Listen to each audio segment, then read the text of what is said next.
Welcome to the Higher Ed Huddle, where we discuss the most relevant topics in higher ed today. I'm your host, Joe Trano, and on today's episode, my colleague Tina Bodie is joining me in a conversation with Jim Aagaard and Aaron Granberg from the University of Minnesota Foundation. Hi, Tina. How are you today? I'm doing great, Joe. How are you? Good. I'm excited about this podcast. What can you tell us about our guest today? Well, Jim is the Vice President of Information Systems, and he came to the foundation in 1985 from Arthur Andersen. Jim has led a number of functional areas at the foundation over his 37-year career, and one of his key responsibilities is overseeing their custom database of all university alumni, donors, prospects, and all the related systems necessary to support the activities of the foundation and its university partners. Aaron is an IT manager on Jim's team, and he's responsible for managing the foundation's information security program. Aaron came to the foundation in 2001 from Accenture with a background in technology support and system administration. Aaron has led many technology and information security initiatives over the years, and he's been leading the foundation's information security program since 2018. Wonderful. I think Jim and Aaron's journey will be relatable to many leaders in higher ed today. Can you share a little bit more about the relevance of their story and the valuable insight they bring? Well, the foundation is such a great example of how consistency and dedication to information security can really pay off. They've accomplished so much in the last 4 or 5 years, but it hasn't been overnight. It's been measured and thoughtful and consistent. They haven't taken their foot off the gas, but they haven't tried to bite off more than what's reasonable either. They first focused on remediating findings from an early cybersecurity risk assessment, their immediate risks, and they took their time to implement the right solutions there. Having remediated those findings in more of a project-based approach, they wanted a framework and a structure to continuously drive their progress, but allow them to communicate to their leadership team and board, who are consistently asking, like many others, how are your information security risks? What are they? And what is the foundation's exposure? It was a few years ago now that the foundation adopted a cybersecurity maturity framework. So instead of focusing only on findings, this maturity framework would provide them with a maturity rating or a score of their overall health of their cybersecurity program. And it also provided them direction for what their priorities should be each year on their continued journey for progress. I'm excited for Jim and Aaron to share with your listeners, Joe, about how this has changed and benefited the foundation, because I really think that reframing information security to focus on maturity can resonate with so many organizations and institutions out there. Wonderful. I agree. And I'm looking forward to this podcast with Jim and Aaron. Let's get started and welcome Jim and Aaron in. Hi, Jim and Aaron. Tina and I are excited to have you on the podcast. Thanks for having us on this podcast. We're excited to be here. Thanks, Joe. Thanks, Tina. In this episode, we will discuss your cybersecurity maturity journey, your focus on continuous improvement, and key takeaways for leaders. Let's start with your journey and what got you where you are today. So, Jim, can I ask you to start and maybe give us an overview of how you got to where you are today? Sure, I'd be happy to start. Our journey began 5 or 6 years ago when our audit committee expressed a desire for a deeper understanding of our cybersecurity risks and what we were planning to do about those risks to mitigate them. And so, Aaron and I decided in order to meet that objective and be successful that we needed to engage a qualified independent third party to perform a risk assessment. And that assessment identified a number of things and opportunities to strengthen our cybersecurity posture. And it took at least 2 years of full-time work to implement the recommended changes. And then after that initial engagement, the focus over the last few years has been to establish a cybersecurity program and a framework that ensures we're following industry best practices. And it also provides us, we're looking for a way to communicate our maturity and our priorities to our audit committee. I'll just have to say that we relied heavily on our third-party consultant to help us establish an and advance our program to date. And through this journey, continuous improvement was a key objective. And so our plan is to continue the cadence that we've established and get reassessed and scored each spring by a third party. We're kind of following the model like financial audits happen with external third parties historically. So we're kind of following that model, and it's worked well. As part of this journey, one of our primary challenges historically has been communicating cybersecurity progress and priorities to our board, and specifically the audit committee, which I've mentioned. They're charged in our at our foundation with governance oversight of cybersecurity. So, for example, they want to know what our risks are, what's our plan to mitigate those risks? Are we working on the right priorities? How do we measure progress? Do we have the right resources to do what we need to do?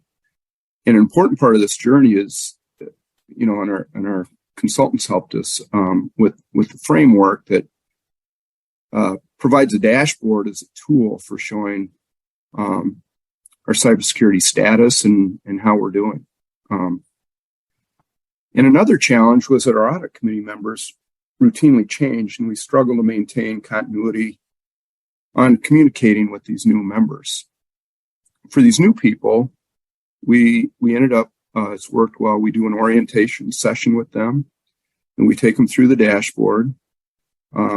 We talk about where we are on the maturity scale, where we want to be in the short term, which is this current fiscal year, or the current fiscal year that we're in, and then where we want to be long term.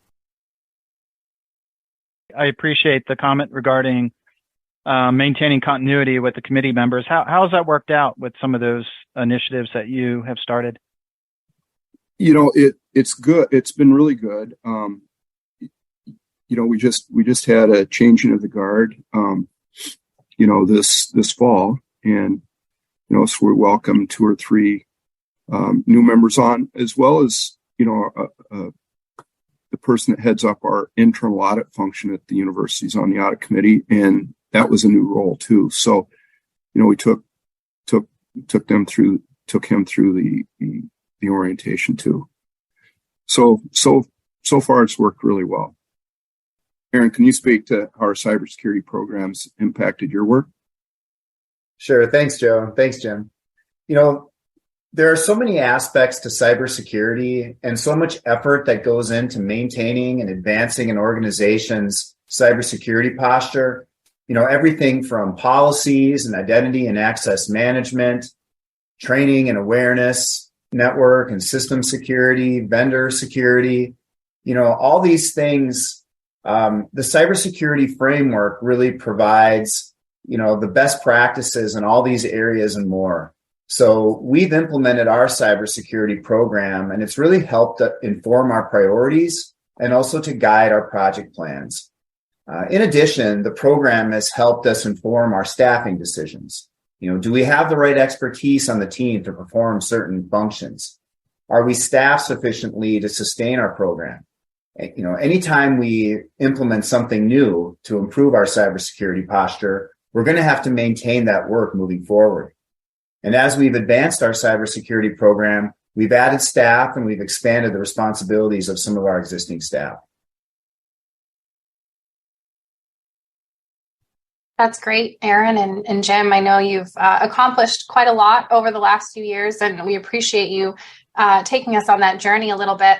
As you mentioned, I know remediating those initial findings from the risk assessment was initially a concern for you, and then you accomplished that, right? You checked those boxes and you remediated those early findings, but you were continuously driven by progress. And I'd love it if you would share a little bit, Aaron, maybe we can start with you about what drives your team to focus on progress continuously. Well, just speaking for myself, I have a very strong commitment to protecting our donors' information.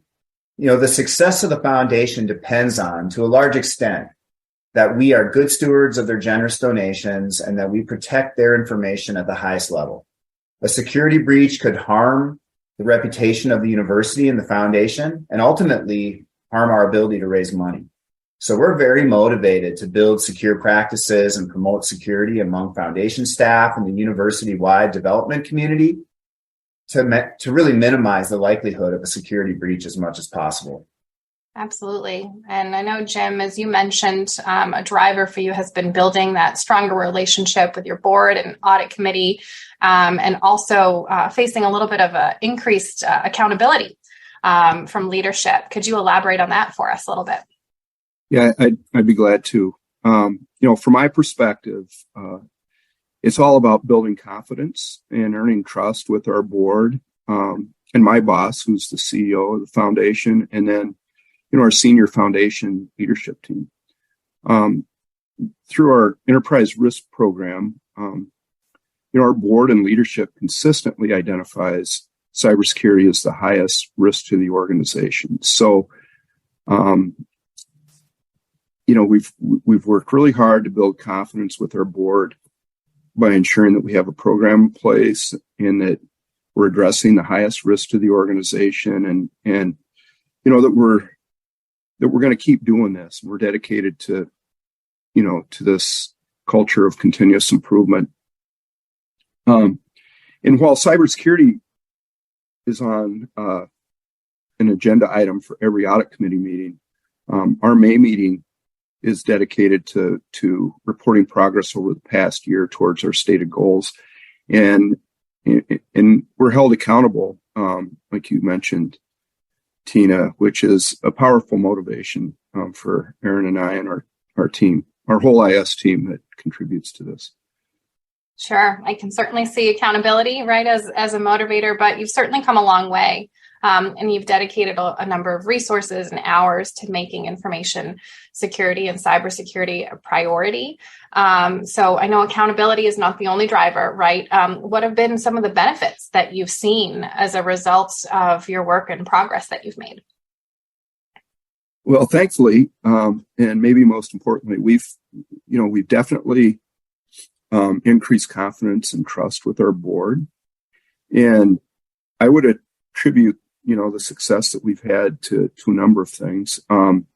First, the dashboard that we use has been really effective for predictably communicating progress and priorities on an ongoing basis. And, the maturity that is on that dashboard, that's a big part of the dashboard. It's been a great metric for showing progress. And it takes a cybersecurity language into something that's more tangible and measurable, which they like. And it's much better than just communicating technical findings that are hard for most people to understand. And second, we've got this regular cadence of communication, which has been really valuable. And as I mentioned, once a year, it's the primary topic at the audit committee meeting. So keeping it front and center in mind has been very valuable. Mentioned to Joe that we've established a cybersecurity training for new board members. So our board, and especially our entire board, which is about 45, and our audit committee that's about a dozen, all understand our program. They understand what our goals are and what the priorities are and how we're doing against those. And, for the foundation's goal setting, cybersecurity always makes the short list of board level goals that we have each fiscal year. So that results in great alignment across the foundation leadership and all the functions. And the continuity helps to keep cybersecurity front and center with the whole organization. Another big benefit is continuous improvement. Our leadership understands the effort and the resources it takes to advance the maturity for new priorities, as well as maintaining all the progress that we've made in past fiscal years. So they understand it's not like a project that has a start and an end date. It's cumulative and it's ongoing, and it's doing a lot of little things well all the time. And I think that education, Jim, is part of what has been impactful to your journey, right? You went from remediating risks initially to wanting to kind of check boxes and kind of put things on the shelf. We've done that, right? And now you've transitioned into a more incremental, continuous journey, which is a different set of setting expectations with your leadership and what that looks like, right?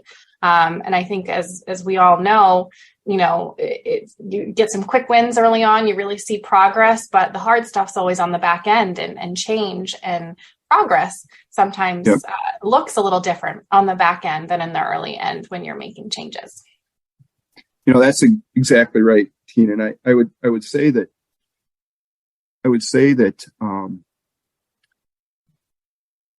having a structure in place, Aaron mentioned that, but that structure in place is key to sustainability, and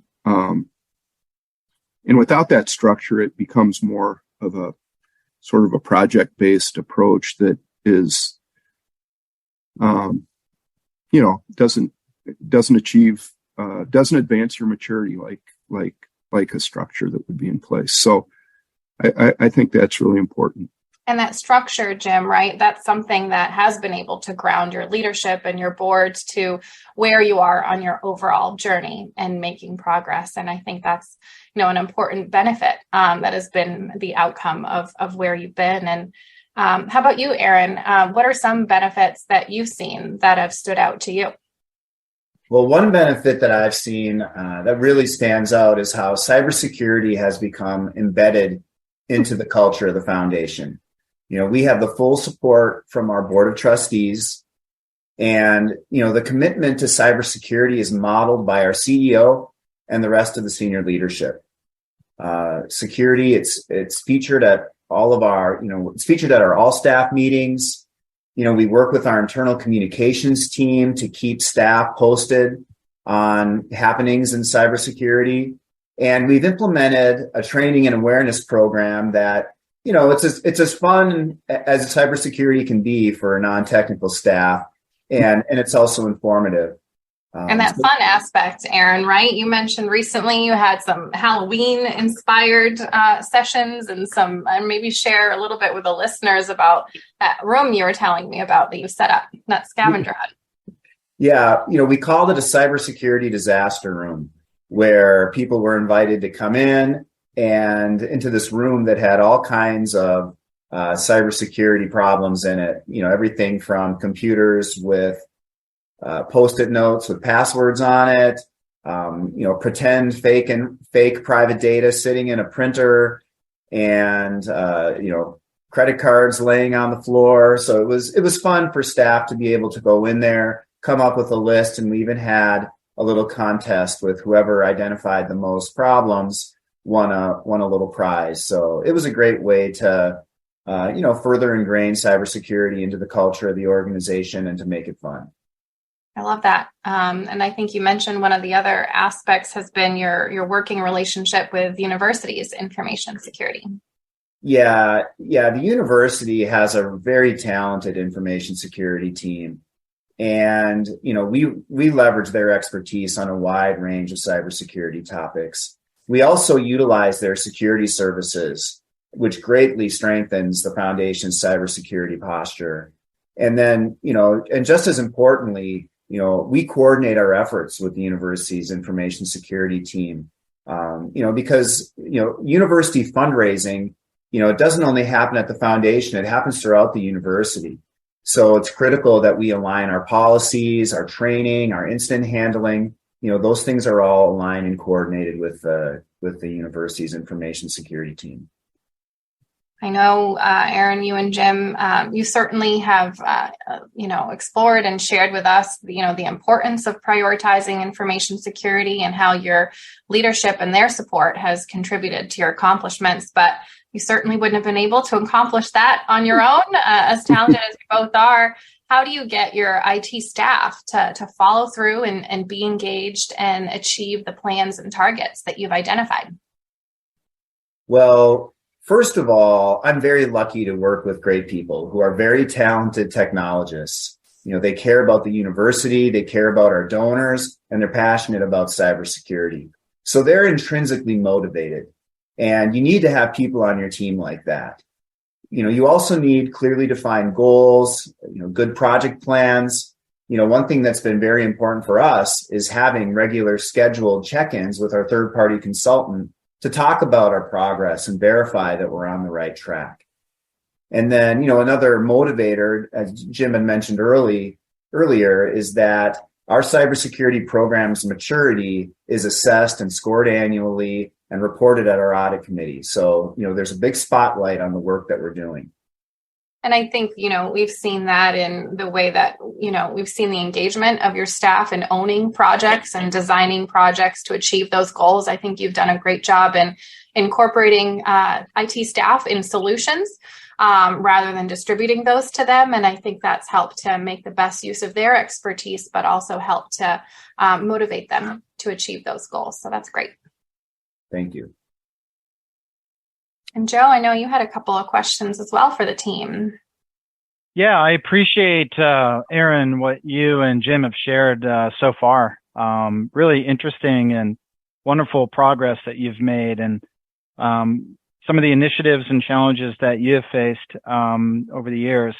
I'm interested in what you feel would be relevant around the higher education landscape today. And Jim, maybe you can share your thoughts and perspectives around that. Yeah, I'd be happy to, Joe. There's a number of them. I think maybe at the top of the list is vendor risk management has been and will continue to be sort of one of those areas that exposes a foundation like ours to a lot of risk. We do a lot of, vetting of prospects, put them through a process to evaluate those. But there's been a lot of breaches in the vendor space in all industries, not including the fundraising space. So I would maybe put that up at the top of the list. And Jim, really, I think an important thing to highlight there is you were doing stuff around vendor due diligence, and you have been for a while, right? But I think one of the realizations throughout this work that we've been doing with maturity is its increasing importance in today's age, and maybe maturing and adapting to catch up to all the risks that we hear about in the news, and how to ramp up the attention and due diligence for that area, right? Absolutely. The challenge of attracting, and retaining cybersecurity talent, it's a very competitive environment. We're looking for people that, like Aaron said, that are motivated to work in higher ed, which slims the pool down too. We're competing with, at least in Minneapolis, we're competing with, the Targets and the 3Ms and a lot of different companies here. So that's a challenge. I think for the folks on the podcast, the decentralized nature of higher ed and the philosophy of having data available and it's going to be shared is, directly at odds with cybersecurity. And so we're constantly balancing access with protecting data, and it's an everyday challenge. I'll say that. We've come a long way, and we're in a great spot now. But we're constantly challenged on that position that we've taken. And I'd say that another one is that I've noticed the last few years is the challenge of securing cybersecurity insurance is increasing, and along with the cost, of course, and especially like for foundations like ours that utilize a lot of university services, carriers have a hard time delineating boundaries. And as a result, there's a significant amount of gray area that they have to factor into with their underwriting. And some carriers are just not willing to do that. So, the number of companies that want to get into this space, is not as big as we'd hoped, Yeah. I know, Joe mentioned in the bios and the intros, you're a veteran in this, in both in IT leadership and your history with the university and the foundation. Certainly, we'd love to hear from you about what insights you would give a new IT leader to be successful. Some of your takeaways on what has worked well for you in your career. Yeah, I'll go first if that's okay, Erin. I think that the most important thing that we did early on is to engage a third-party expert and have a partner that we could use on this journey. It's made a huge difference, and I don't think we'd be where we're at today without that guidance. And I think having a framework that guides your priorities and helps you communicate progress to your leadership has been another really key piece of advice I would give a new leader. Erin, what do you think? I mean, you see some of the same things, but what's your perspective? Well, I talked about it a little earlier, but just the importance of infusing cybersecurity into the culture of the organization. And I mean, that's such a critical part to advancing cybersecurity. And it has to really come from the top down. It has to be owned by leadership and ultimately embraced by everybody, because cybersecurity is everyone's responsibility. It's not just something that IT does. So that's one. Another one, obviously, for a higher ed foundation like us, having that collaborative partnership with the overall university, IT and cybersecurity teams. And I think finally, don't underestimate the effort to sustain a cybersecurity program. I mean, basically everything that you do, you're going to continue doing it on into the future. And so you just have to be staffed and prepared to sustain that. Otherwise, you're not going to be able to maintain it in the long run. Yeah, I think I can appreciate what you've shared, and certainly having the support and buy-in from the board, I think, is really key. I think, Erin, you talked about from the top down. I mean, it has to be part of the culture of the organization to be successful in supporting cybersecurity initiatives and programs, really to reduce the risk as much as possible to really any organization, whether it's a foundation, whether it's an institution. It's really key. And I really appreciate what the two of you have shared today in our podcast. I know Gina had some really good questions, and we really are appreciative of your time, and it was really good to hear the success that you've had and some of the work that you have been doing over the years. It's been really incredible. And I think it's certainly some key takeaways that I heard, and certainly our listeners can pick up some really good thoughts and perspectives that you've shared, and really some really good insight on what some initiatives are that they can apply to their organizations. And I think the foundation is very, very thoughtful, and having the two of you support them is wonderful for them. And I want to thank you for your time. And I'll ask Tina if she has any departing thoughts, and then we can wrap up our time together. We really appreciate it. I think Jim and Erin, what the journey that you've all been through over the last few years, you've really taken the bull by the horns, I would say, in terms of addressing initial gaps that were identified as part of your initial risk assessment, but taking and translating that into a framework that you can live and drive with every single day, and propel your maturity. I think Erin's point that every day is sustainable, right? Just because you're not checking off a remediation item doesn't mean you're not doing anything with cybersecurity, right? No news is often good news, but it's a lot of work to get to no news, right? So I think that framework for maturity that you've established and those reassessments that you do allows your board and leadership to see that you are maintaining a level of maturity. Just because you're not on an action plan driven remediation, you're still there. And that takes energy and resources and work from your team. So I think that's a valuable takeaway and communication tool and progress metric that you've established for the foundation.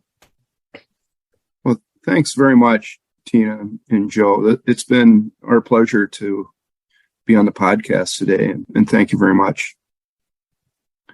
Thank you. We appreciate Great, thank you. the time. Jim and Aaron, the foundation is such a great example of how much you've accomplished in a thoughtful and consistent way. We appreciate you joining us today and sharing your insights on how consistency and dedication to information security can really pay off. We believe our listeners will find a lot of value from our time together, so thank you. You can find our podcast on SoundCloud, Google, and Apple iTunes. Check back next month for another great topic and a great guest. Until then, stay well.